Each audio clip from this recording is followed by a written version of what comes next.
Welcome to the Bougie Baldie Podcast with your host, Kelly Rhymes. Hi, you guys, and welcome back to the Bougie Baldie Podcast. Today, I have a special guest.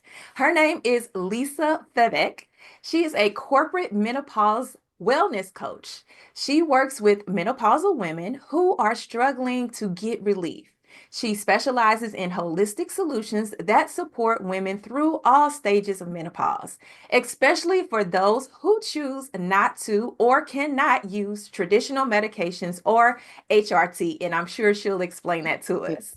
Navigating this complex phase of life requires more than just medical guidance. It demands a holistic and personalized approach that truly supports you along your journey.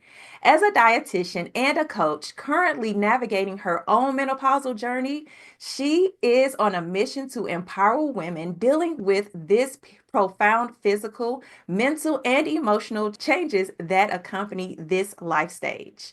Having personally experienced the feelings of isolation and confusion, she recognizes the crucial need for support during this transformative time.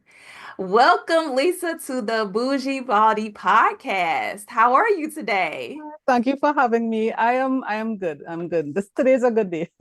Good, good, good. All right. Well, I brought Lisa on the show because I want her to talk about the relationship between menopause and hair loss because there is a link between the two, right? So, Lisa, let's go ahead and jump into it. And I have some questions here in front of me. I'm just going to ask them. And if you want to elaborate more on anything, please feel free to do so, okay? Sure. Okay, so let's go ahead and just kind of understand some of the basics. Yeah. Can you explain what menopause is and how it typically affects women in terms of physical and emotional health? Yeah. So that's exactly where I was gonna start. So menopause in the medical community, we like to define the things. So menopause is defined as going 12 straight months without having a menstrual cycle, without seeing your period. So if you're in that 11th month and you get your period, you have to start that count all over from day one. So it must be 12 straight months. The Wow. period before those 12 months, we call it perimenopause. That could last anywhere from 3 to 15 years. That's the time most women find the most upheaval, the most physical, mental, and emotional symptoms come for them. The 12 months pass, and then we say you're in menopause for one day after those 12 months, and the next day after that, until the rest of your life, so until you die, you're in post-menopause. It doesn't mean that you'll experience symptoms until you die, but just as a classification, you're in post-menopause. So But menopause only lasts good. one day? Yeah, by Oh, definition. learn something new every day, but go ahead. Yeah, so that's why I talk about a menopausal journey instead of breaking it up, because some of the research is still misleading. So yes, most women will experience the most amount of symptoms during the perimenopausal years, just because the hormones are fluctuating and dropping at the same time. Okay. And yes, in post-menopause, things tend to sort of even out. Your body tries to get back to normal. But many women, including myself, still have menopausal symptoms, the hot flashes, the night sweats, all of those symptoms, and you could have them up until 80. So there's no defined thing, okay, by 80, everything will be good. No, for every woman is different. Every journey is unique. And there are actually over 100 symptoms you can experience along your menopausal journey. So you could start off like myself. I started in my 30s. I didn't start with hot flashes, didn't have the night sweats. I actually started with hair loss. So that's why I got really attracted when I heard your podcast. Started with hair loss, a random terrible toothache that would just come and go, and urination at night. So 3 seemingly unrelated symptoms, Mm-hmm. and they're all under menopause. But back then, we didn't have the research, and many doctors still wouldn't relate it to menopause. So I got prescriptions for each one. And then as I went along, I got things like heart palpitations and anxiety and depression. Mm-hmm. Again, nobody related it to menopause, and I kept getting prescriptions for each thing. And that's what makes this so difficult to diagnose. Because if there are over 100 symptoms and you're not presenting with hot flashes, and you're not in the traditional age of around 45, where the books will say that's when usually menopause starts, Mm-hmm. most doctors wouldn't know how to diagnose you and will just start treating you for symptoms, but not the underlying cause. Okay. Okay. Now, I started learning about perimenopause actually from you. You guys, I actually met Lisa on LinkedIn. She does live events and she talks about these things. And Mhm. I learned quite a bit. I actually realized just from listening to a few of her events that I think I might be in perimenopause because some of the symptoms that she explained, I'm like, I'm experiencing those things. And now that when you just said that hair loss is a part of it and it can start in your early 30s, I'm like, I'm wondering if that was a part of what I was going through as well. Because, Yeah, like you said, that was nothing that I thought about. That was never a direct link in my mind that, oh, exactly. I Yeah. could be going through perimenopause at 30 something years old, like. Mhm. So I am glad you are here to bring this awareness to everyone because there are so many different symptoms that we can have and we just do Oh, not yes. know what they are linked Yeah. to. So can you tell me how does menopause specifically impact hair health? And can you explain the biological maybe mechanisms behind the hair loss during the phase? So we're not exactly sure for a lot of these symptoms why, but what we do know is that, well, there are three hormones that are mainly responsible for your symptoms. So when estrogen, progesterone, and testosterone, to a lesser extent, starts to drop, then we start seeing these symptoms. But the most important hormone is the estrogen. Okay. Estrogen controls a lot of your body's functions. So hormones are chemical messengers that send messages, to different parts of the body to tell that part of the body what to do. So let me explain this in terms of blood sugar, because that's usually a better way for people to see it in their heads. Okay.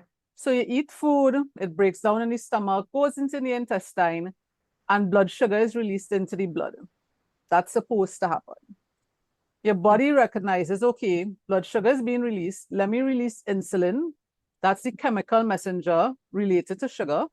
So insulin is released and it goes around the body, telling the body and telling each cell. So it's not just an organ, it's each cell. Each cell will get a message saying, hey, we have sugar now. If you need sugar, take up the sugar. On Okay. each cell is something called a hormone receptor.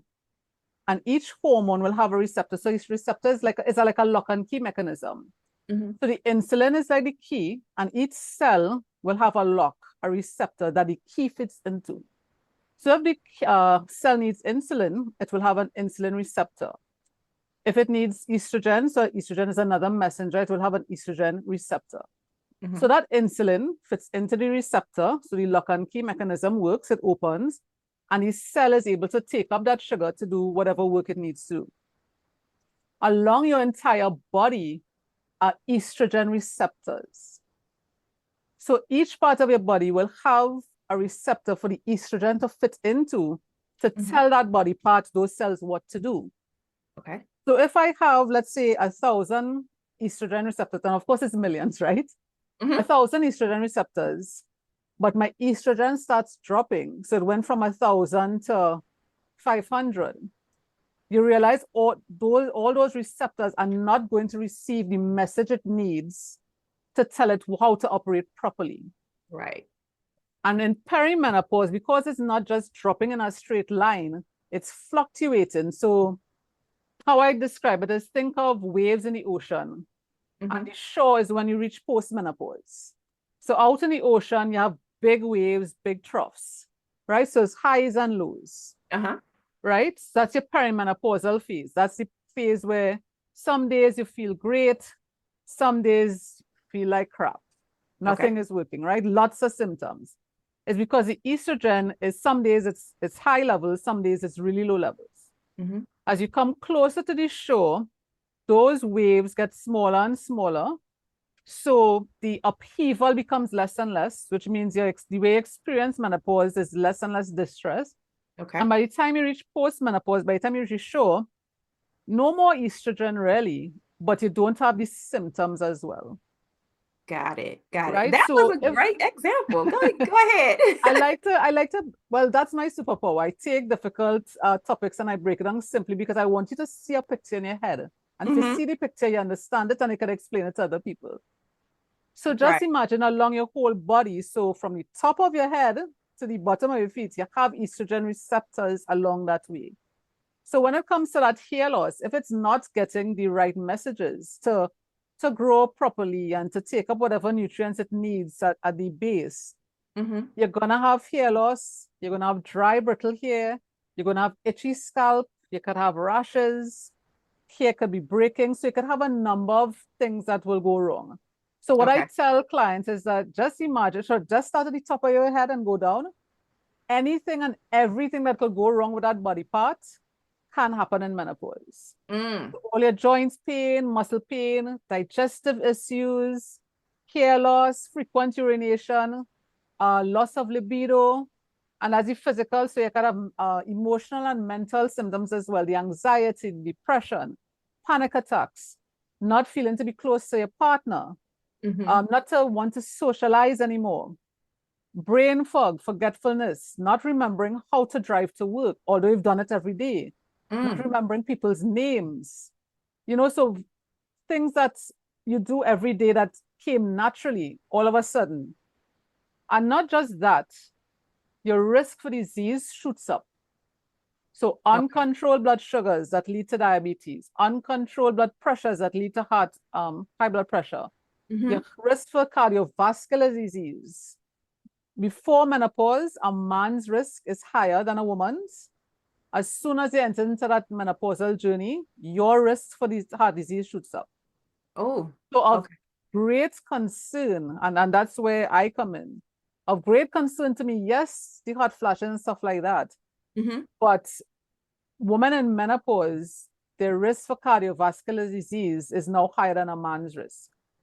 So Okay. that's where nutrition now comes into play. Because if my risk for heart disease goes up, then I have to control what I eat to make sure that I can control blood sugars, control cholesterol, because the hormones are causing those things without me changing my diet or anything like that. Right. So now I have to get a completely new plan for how I live my life. Okay. Okay. So there was a lot I want to kind of unpack in that. Yeah. So you mentioned a little bit about some of the symptoms Yeah. regarding the hair loss, the brittle hair, the rashes, and things like that. So those are maybe some things that women should look out for. Now, it doesn't mean that you have like an alopecia or something that's very dramatic. But if you see those signs and you are maybe in the perimenopausal age group to menopausal age group, Yeah. those are some things you definitely want to pay attention to. Yeah. And make sure you get it checked out just to make sure it's nothing more than menopause. And if it is menopause, then what can you do to relieve those issues? How do you resolve those issues, right? Yeah. And as you mentioned that, there's no blood test to tell that you're in menopause. So Okay. doing a blood test when you're in perimenopause doesn't make sense because again, I talked about highs and lows. So if you go on a day that you're on a high, which a lot of women do, and it comes back saying everything is normal, you don't get an answer because you went on a day when it's high. So we do a test of elimination. As you said, we make sure nothing else is wrong with you. Mm-hmm. And what we say is, okay, we wait until those 12 months pass where you don't have a menstrual cycle. Of course, we test to make sure nothing else is wrong. So it's not fibroids or something else causing your menstrual cycle to stop. But it's only after you cross those 12 months that then we can check your hormone levels to make sure and say definitely, yes, okay, it's menopause. But if you're in perimenopause, doing that test, and I see a lot of home tests as well coming out, you're really kind of wasting your money because you can't be testing on a day that you're high. So what we do is check symptoms. If you're also having menstrual issues, and sort of put the two together and say, okay, yeah, it looks like it's menopause. But then again, if it's 100 symptoms, over 100, and your doctors aren't familiar with all these symptoms, and that's the issue. So they start treating things other than menopause. So it's a complicated issue, but that's why working with someone who's trained in it can help. Right, right. So can this be linked like to genetics? Like, I mean, I guess how much of an impact does maybe your lifestyle choices or Yeah. genetics kind of play into the hair loss and menopause? Is it even related, or is it just that it can just happen to anybody regardless? Like if my grandmother or mother started experiencing hair loss and menopause, like would that pass down to me, or it doesn't even matter? So genetics does play a part. Unfortunately, we don't know how much because the research right now is mostly on white populations. What we can say for sure is that Black populations experience menopause at an earlier age.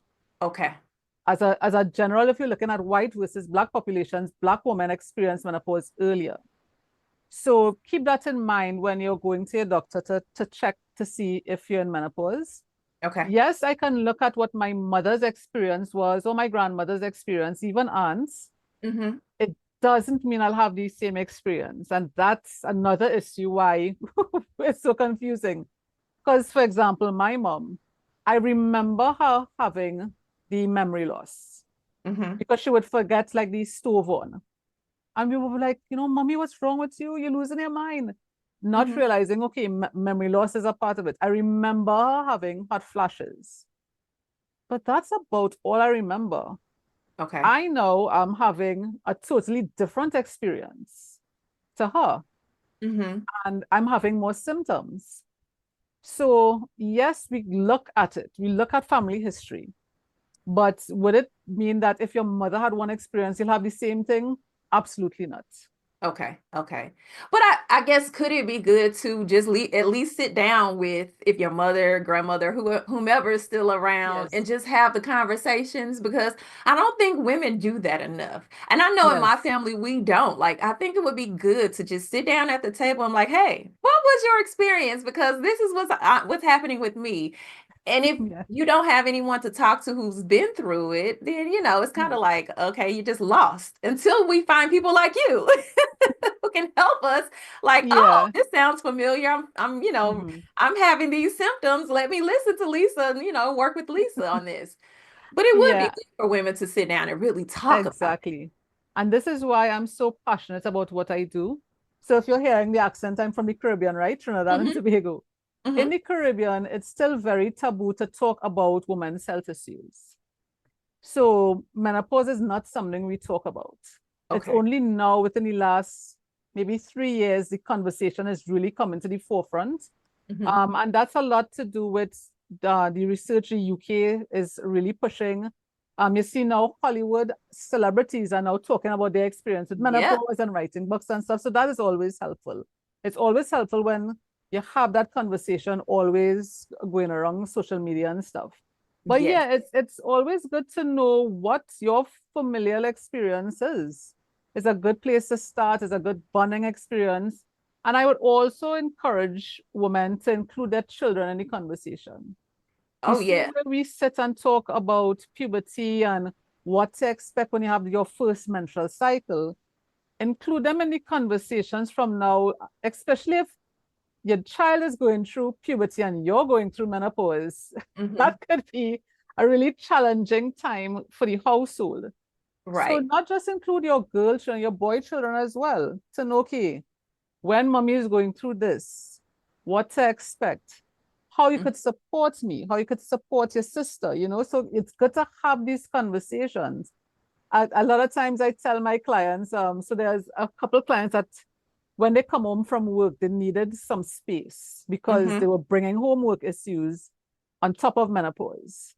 And I Hmm. told them, look, get some sort of password. So if you text pineapple to your family, they know, okay, When mommy comes to the door, give her an hour. Don't Yeah. ask her for anything. Just, it's not about you. She just needs time to decompress and de-stress and just get back to a place of normalcy. Yeah.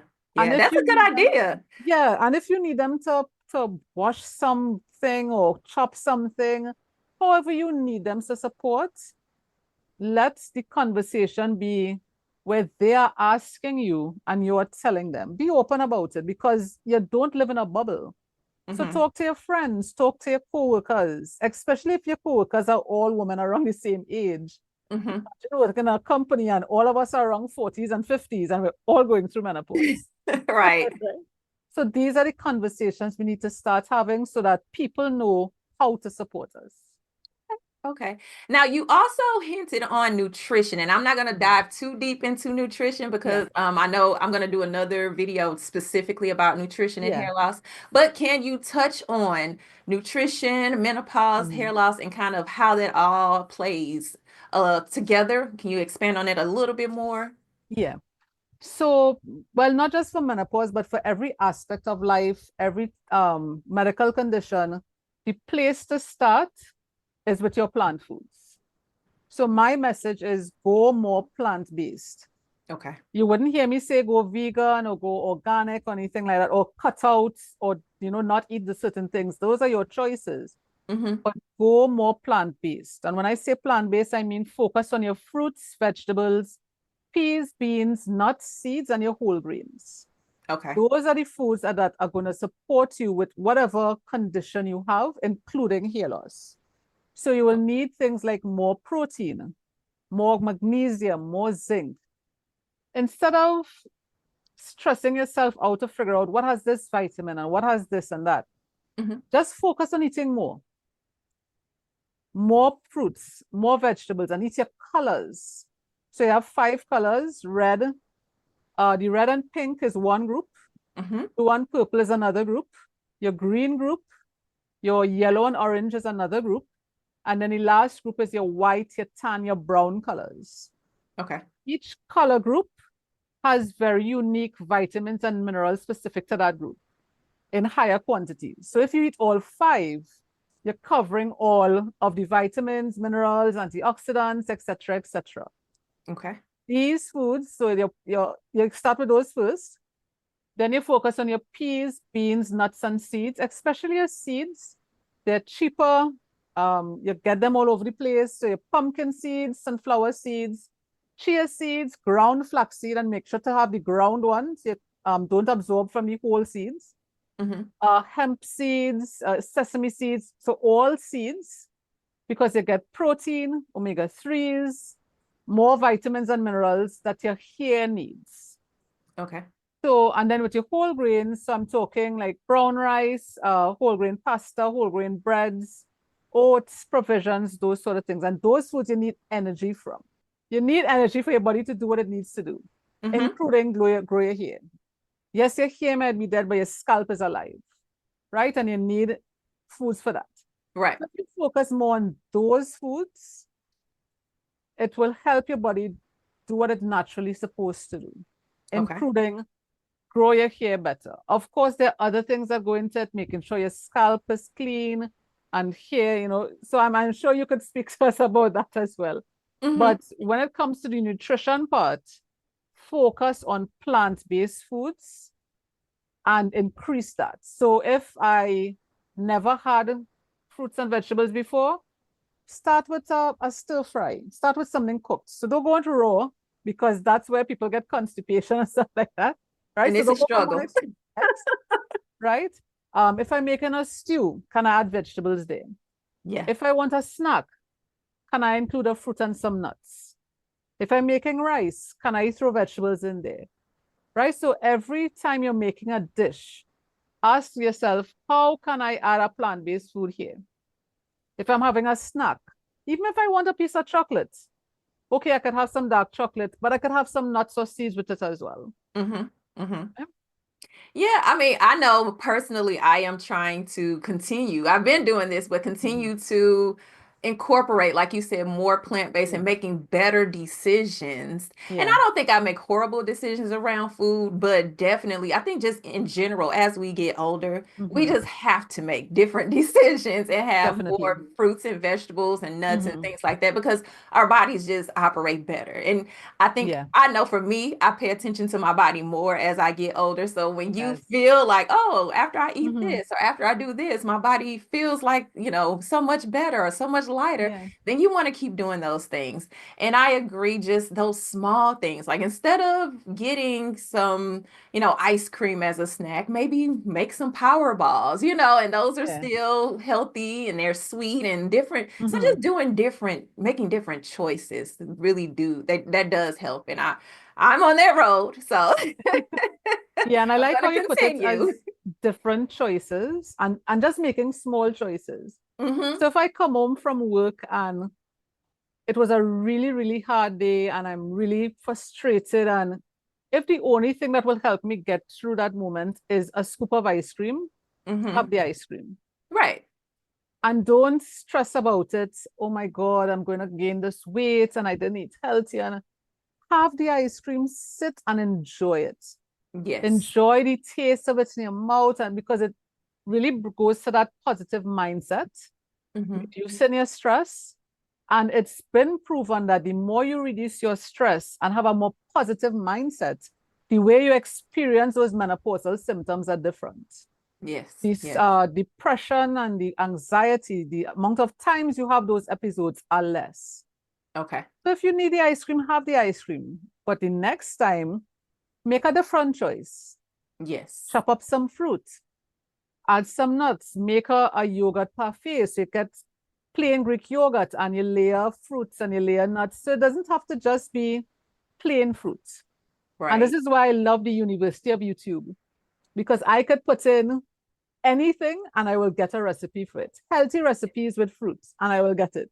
Yep. Ways to cook vegetables and I will get it. So this is the time to be curious, to be open, to be adventurous, because yes, we're stressed and menopause is a lot, but it's not just eating for nutrients, it's eating for a better quality of life.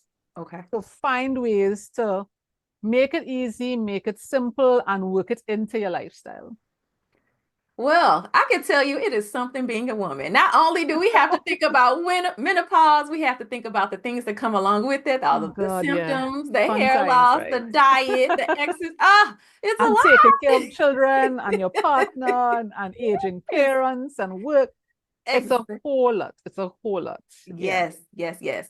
All right. So I know you mentioned that there aren't any tests or things like that for like perimenopause, and that's when you experience a lot of the symptoms. Yeah. But if women are, let's just say they realize that their hair loss is contributed to menopause, like it's a link there. Mhm. Are there any treatments or is there anything they can do besides diet, or is diet going to be the only option to help with that hair loss? Well, I wouldn't say that there's no test. I would just say those tests aren't reliable Okay.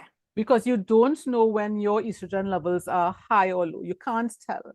Okay. So I think it's wasting time and money going to do a test for that. Okay. But certainly, what as with everything else, diet isn't the only thing. Physical activity is important. Doing a mix of cardio and strength training, Mm-hmm. because your body doesn't identify, okay, I'm losing here, I'm just going to do stuff for here, or I'm gaining weight, I'm just going to do stuff. It's a holistic approach. Okay. So what you're doing for one body part, you're doing for every part of you. And your body will sort of figure out where it needs the nutrients. So if I Got it. give my body enough nutrients, it will send it where it needs it. Doing physical activity, that strength training, that cardio, and that relaxation period as well to reduce stress. Mm-hmm. Because stress is a contributing factor to hair loss. So Yeah. finding ways to reduce stress, whether it's meditation, whether it's a hot shower, whether it's reading, whether it's journaling. So you find something that works for you, gardening, dancing, whatever it is, whatever brings you joy, do more of it. So those holistic approaches Yeah. are very, very good. Those are simple things that we can do at any point of time. Yeah. ourselves. It doesn't cost any money, but Mhm. just making sure you take some of those approaches that Lisa just gave and implement them in your life in general, because it's going to help Yeah. regardless of what's happening. Even if you're not experiencing menopause, or you may just have a little bit of hair loss because of stress or something like that, Yeah. those holistic approaches will help. So really take that to heed and pay attention to that, because I mean that Yeah. will make a world of difference.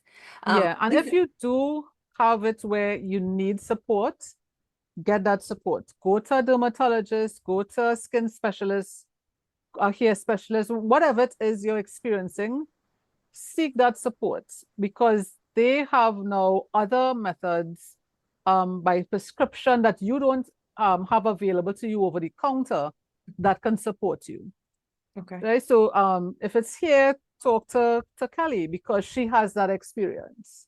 She Mm-hmm. can point you in different directions, So I think women, we suffer silently. We take care of everybody else and put ourselves last. Yeah. And it's only when we can't take it anymore and we're struggling, and that's when we look for help. And Mm-hmm. I'm saying, no, if you need that support and to bring back that quality of life, get it early. So you deal with it early. You get the tools you need to deal with it early, so that you can now go and live your life in the way you want to. Exactly. Exactly. Well, Lisa, tell everybody everything that you do, how you support people, and how they can find you. So you can find me on most of these social media platforms. I like to share information and recipes and things like that. I am on LinkedIn, so that's how we connected. Mm-hmm. I do have a show every other Tuesday, 5 p.m. Eastern, talking about some aspect of menopause, and not just the nutritional aspect, because like this month we did goal setting. Next week, we're talking about how to manage menopause at the workplace. After that, we're talking about breathing techniques. So there are different things, and all of that affects a woman in menopause. So it's every other Tuesday, 5 p.m. Eastern. So connect with me on LinkedIn. Mm-hmm. I have a newsletter as well that comes out every Wednesday. So the next one is tomorrow. Again, something on menopause. And I also have my next group coaching session starting in March the 1st. A 3-month session where we really form a community and you get that accountability and that support. And I think a lot of women will say, well, yeah, we know what to eat and we kind of generally know what exercise and stuff, but we don't do it. Why? Because you don't have that support. Mm-hmm. And I am there literally every day texting you, did you do this? Did you do that? Are you remembering this? Giving you those tools, giving you that support, giving you different coaching as well. So it's not just me, I bring in different coaches on different aspects so that you really get that holistic support that that we're always talking about. Right. So Okay. I really sort of practice what I'm preaching. Good. That's what you're supposed to do. Yeah. We a lot of us talk it, but few of us actually do it, right? So yeah. Right, right. Well, and I'm gonna make sure I put Lisa's information, the links, all of the stuff in the description of this episode, so that you guys can just click on it and go and see what she has going on. Check out her live events on LinkedIn, her Yeah. program, her group program that's going to be coming up. You guys can get that information. So that will Mhm. be in the description.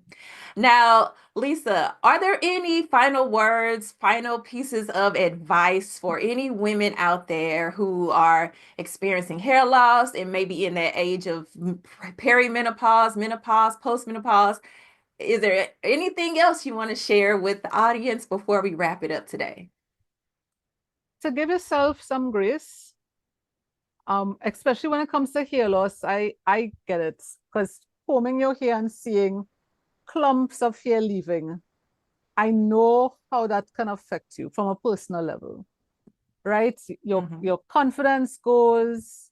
You're wondering if it's something more serious. Maybe it's cancer, so that now you start to get scared and you have all these questions. Take a breath sometimes and just love yourself. Even if you have to wear a wig, or even if you have to go bald, or whatever it is, whatever your new normal is, just love yourself, but also support yourself in this new phase of life. Menopause is a totally different chapter. You can't go back to what you were doing in 20s and 30s. So really love yourself, give yourself a good nutrition, do some sort of physical activity. And if you need support, get it. Don't suffer silently. Don't stay and, your friends aren't talking about it and you aren't talking about it. No, get that support and really bring back what you think your quality of life should be. Yes. And that was great advice because there are so many people out here now that can support in all different aspects of life, right? Definitely, especially on LinkedIn. You have a coach for everything. Yeah. Yes. You're covering menopause and diet. I'm covering hair loss. I mean, come on. If you need the support, we're out here. Exactly. Yeah. We're here. Just reach out. Yeah. Exactly. Well, thank you so much, Lisa, for being on the show today. I appreciate all of the information. You are a wealth of knowledge. And like I said, you guys, Lisa will probably be back to talk a little bit more about nutrition and hair loss. But today we wanted to just focus on the menopausal part because like I said, I didn't realize even with the ages, the perimenopause to postmenopause, like that's a big chunk of a woman's life. Yeah, that's from 30s till you die.